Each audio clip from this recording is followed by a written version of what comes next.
this is the disclaimer. First off, the game is in closed beta, which means that there are things that I can and can't talk about. Particularly the economy.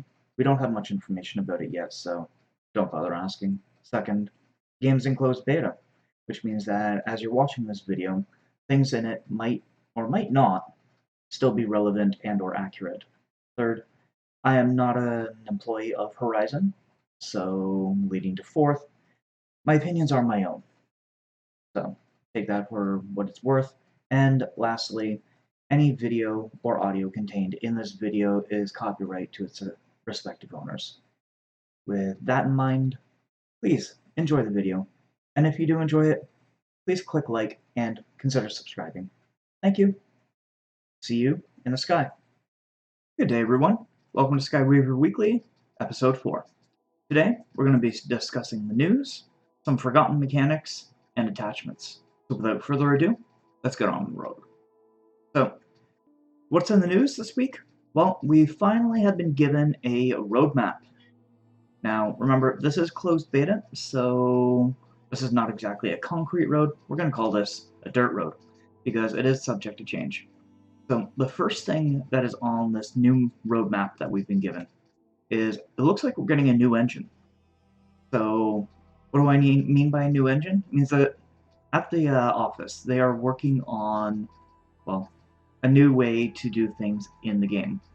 So we've been told that this new engine will be able to help speed up the game, make things a lot smoother, and be able to get rid of some bugs and allow the developers to do stuff that they weren't previously able to do. And speaking of bugs, there's actually one thing that we have specifically highlighted that they will be able to do. And, well, I don't know, obviously, because... Oh, you know what? Here's a part. In the comments below, tell me when you started playing collectible card games. Might be able to help me in the future. But for now, I'm going to talk to you about a time in Magic the Gathering when things were a little bit more complicated. This is going back pre-8th edition. You see, pre-8th edition, there was a way to abuse mechanics in the game, and it was called damage on the stack. What would happen is, you would attack, say you would attack with a 1/1 creature that had an ability where you could sacrifice it to deal 1 damage. You would attack this into a 2/2 creature. Now obviously you would think a 1/1 creature is going to die to a 2/2 creature, but that's not the case. What could happen is, you attack with it, your opponent would block, and you would say, with damage on the stack, I'm going to sacrifice this 1/1 creature and deal deal the additional damage to the 2/2 creature, which now give it 1 toughness, and then the damage resolves, and your 1/1 just took out a 2/2. Not exactly very fair, and it became convoluted and was highly abusable. So we've actually seen this happen in SkyWeaver proper right now, and that is with the interaction of Firefox and Yellow Jacket. So Firefox has an ability a static ability, when an enemy enters play, deal 1 damage to it.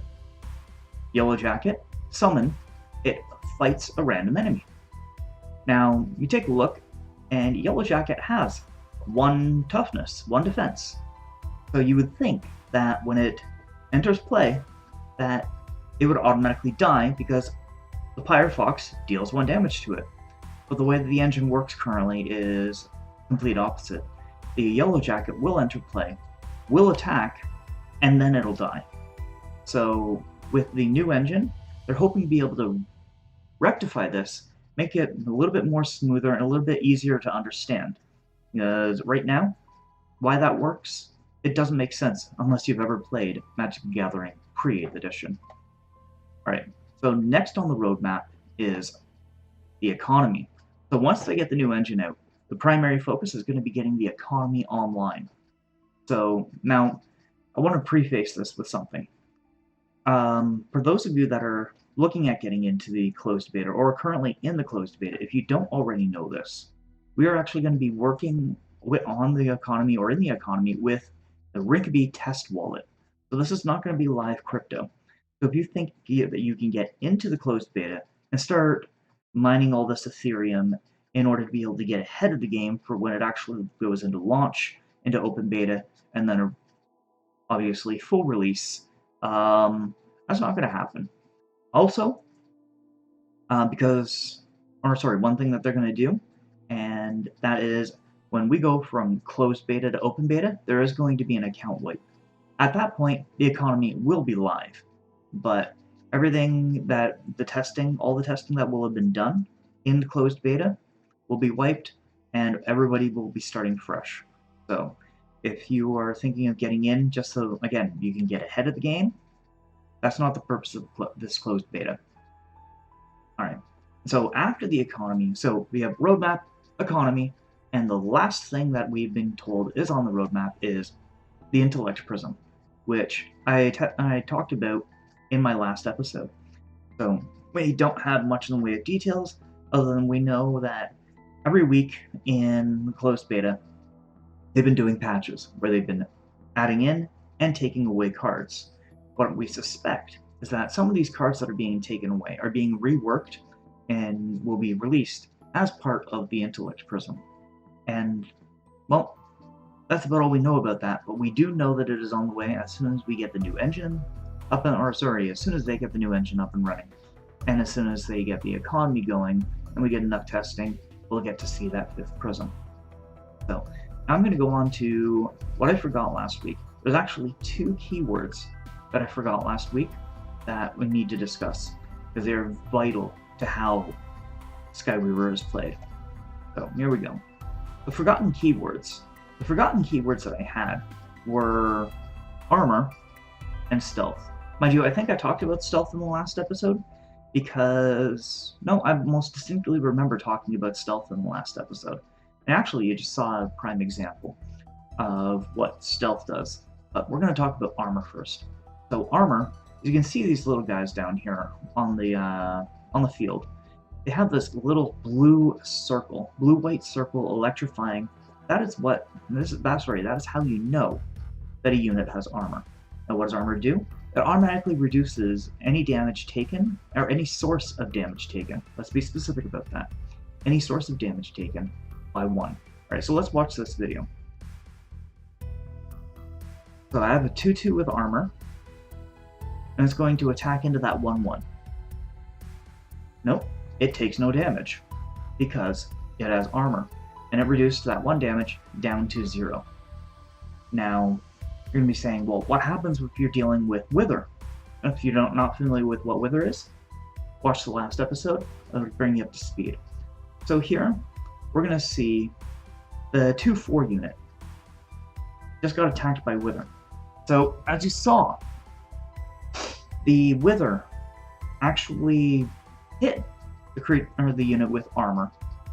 Oh wow, I forgot that that board wipe was in there. Alright, so it hit the unit with armor, but it only did 1.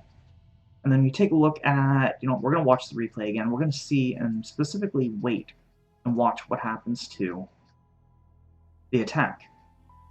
Because look, it has 2 attack. And I'm just going to be patient. Can't speed up the video right now. So it has 2 attack, it has 5, it gets hit. There we go, it's down to 4, because it reduced that 2 damage down to 1. And you can see, it reduced the wither damage as well. We went from 2 attack down to 1. So, that's how it functions against wither. It is still incredibly powerful. But, oh, here we go, stealth. And there we attacked the hero. And now we can attack the unit that was in stealth. So that's exactly how stealth works. Stealth creatures, the static ability, and you can actually see there's 2 more on the board right here. With stealth, you cannot attack a stealth unit unless you attack the opposing hero first, which obviously makes guards incredibly powerful if you're going to be using stealth, or stealth creatures. Now, you might be thinking that this might be a little bit unfair, but there is a reason why a lot of stealth creatures they've got low attack and low defense, are usually really powerful in abilities. It's a decent trade-off. So, Yeah, there we go. We see it again. That's a perfect example of both. The damage is reduced by 1 because of armor, and you have to attack the hero in order to be able to hit stealth. So, those are the forgotten keywords that I missed last time. My apologies. I hope this helped you get caught up. So next, we're going to be talking about attachments. So, what are attachments? Attachments come in 2 forms. They come in spells, and they come in enchantments. So spells are... Well, you know what? Let's just go to the video. I'm going to prep up a game with a deck that is dedicated to showing you how enchantments work, and we'll explain as we play. Alright, so here we go. We're playing a... Oh, look, we have a few already. So we're playing a light-focused deck. I'm going to work with... Let's see, we've got Martyr, Olympia, and Halcyon. So you can already see I've got 3 attachments. And these are spell attachments, and I go first. Oh, this is going to be fun. I think I'm going to take Crackle as well.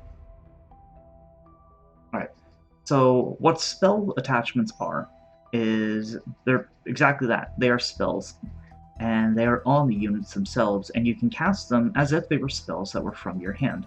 Only they're coming from the unit. So yeah, let's see. I'm going to show, alright, so we have Martyr of Light. Actually, do we want to go with Martyr of Light or Olympia? Because we also have a spell here, the Big Mana Potion. Each hero starts with 1, depending upon if you go first or second. If you go second, you get the Small Mana Potion, but you're also going to start with your first turn with 2 mana. Let's go. We've got a very low curve hand, so I'm actually going to play out the Big Mana Potion, and we're going to drop Olympia down. And again, we have armor. Look at that. Armor and guard and a spell. Alright. So I'm hoping that I can actually get to show you an enchantment as well. Oh, that hurts. Oh yeah, so, fun note. Oh wait, no, that's not a negative. Never mind. Ignore what I was about to say. Alright, we can go with a Trinity Link. No. We'll bring down Halcyon. And he gets that one card. So, oh, burned a crisp. Wow. Worse is not making it easy to show you what these guys can do. So I'm actually quite in the bind here, so we'll play the Martyr. We'll give it +2/+2. And we'll just straight up attack. But yeah, so you can have spells or attachments that in the form of spells and enchantments. I'm going to wait for an enchantment, or hopefully have an enchantment cast, so you'll be able to see exactly what I mean by enchantment. The best way to actually explain it without you seeing it is an enchantment is, it looks like, or it takes the place of a spell on a unit. However, its cost, and this is what, or how it works under the old engine, so we don't know exactly how it's going to work under the new engine. Alright, so they're going to play Ikaru. Oh, here we go. You know what? Actually, stop that. I'm not going to use the Trinity Link, so here's an example. I'm actually going to use this and give a target Spell Shield. Spell Shield is an enchantment. So here we go. We're going to give that +1/+1. And note that the spell that was on it disappeared, and we now have this 99 spell. Or 99...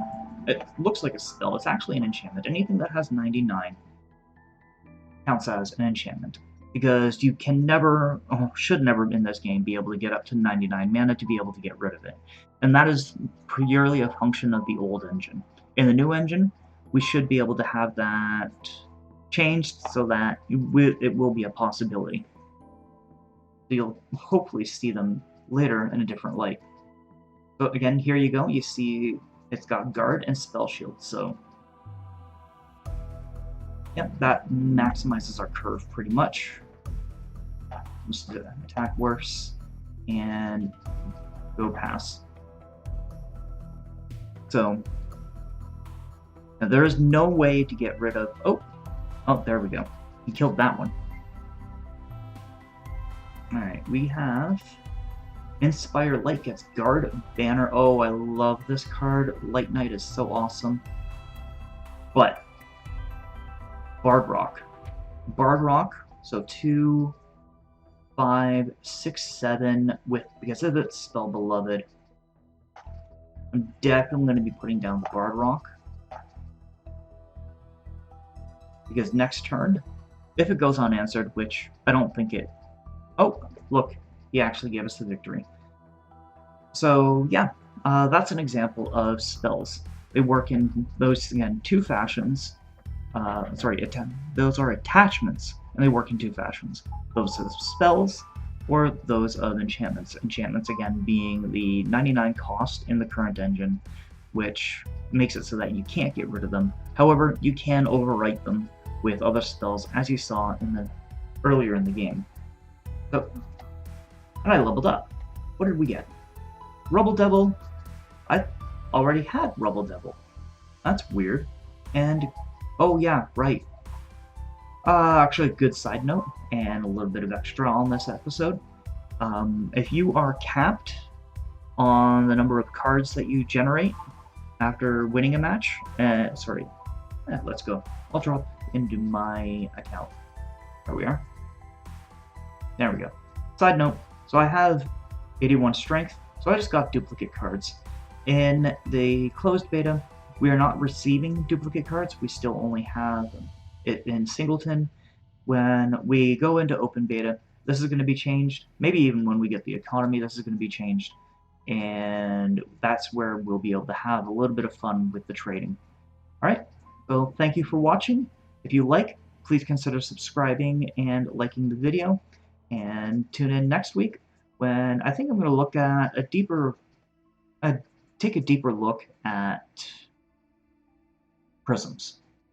That sounds good. Let's take a deeper look at Prisms. And until then, I'll see you in the sky.